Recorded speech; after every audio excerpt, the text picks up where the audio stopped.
Hello guys, welcome to my channel. For today's vlog, gagawa si mama ng tokwat baboy. Yan. At ito ang ating mga ingredients. Um, Pork, piniritong baboy, ah, ah, fried tofu, o Tokwa. piniritong tokwa, Slice. in-slice na celery, maraming sibuyas Onion. or onion, Tapos calamansi. calamansi juice, siling labuyo, Kasi, asin at paminta. okay. Heto na po. Gagawin naman po natin. Ang una, ilagay natin ang piniritong baboy. Lagyan.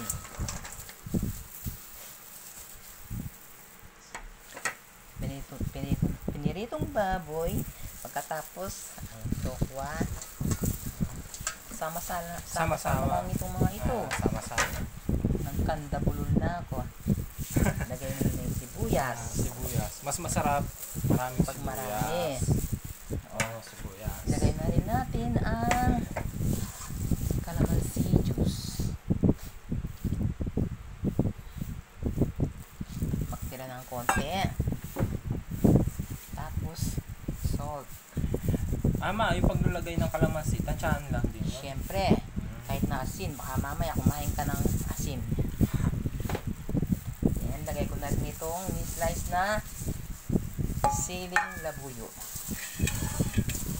Ayan, at halu-haluin po ng mabuti. Takpakan natin ng konting paminta. Parang lumalabas. Wala lumalabas sa paminta po Parang huwag mong mahirap. Pangmala siya. Yan. Gusto pala niya buksan. Ayaw niya pala na nga. Ito naman. Lagay na Celery. natin ng wonderful celery. Yan. Para healthy. Ganyan lang siya kasimple.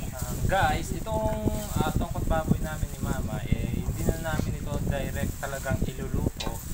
Kasi para fresh natin makain yung celery. Oo, tsaka healthy. Healthy. Ako kasi, hindi ako pwedeng kumain ng mga pagkain. Maraming mga mantika. At pag tumatanda na pag hindi tumatanda, maraming Senior. nararamdaman sa katawan. maraming Yun. Maraming mga sakit sa katawan, kailangan mo nang mag-healthy living. hindi. Huwag mo nang antayin magrabi pang lahat. Tapos yung natira And then, natin, ang natirang kalamansi, lagay na rin natin sa tingin ko kasi parang dry siya. Oops, haluin ko ulit. gawin po ng mabuti. And then, buwan mo ko ng wonderful kutsara, titikman natin. Oops, uy, wow, ang ganda. Ang ganda na niya. Oh. Look at In that. fairness, talaga. Tingnan nyo naman po. Kahit hindi yung matitikman, kami lang ang kakain. Proven ito. Ayan, tingnan nyo guys. Kahit paano naman po masasabi naman natin na healthy ito kasi fresh po yung celery ay sibuyas. Oo.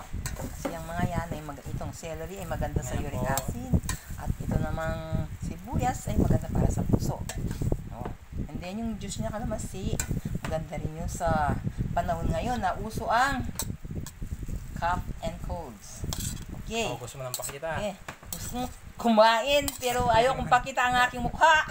Kaya ito na lang ang aking focus Kain, itong guys. nasa kutsara. Kain. Kain. The Sarap. best. Okay na The ba? best in the west. Okay na ba ma? Okay na. Lasa? Okay na. Sabi ko nga, the best in the west Basta guys, ito pong pagluluto po nito, hindi naman po siya ganun kagastos. Tama? Kahirap. Kahirap. Para ka lang naglalaro ng konti. Ayan guys.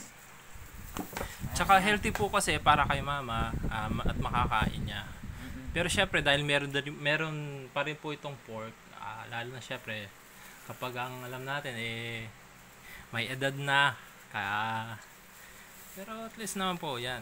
Ayan, Kahit guys. na po may fork ko, konti lang. Kumbaga sa niloloko ko lang yung sarili ko. Na kunwari may fork. Pero konting-konti lang talaga.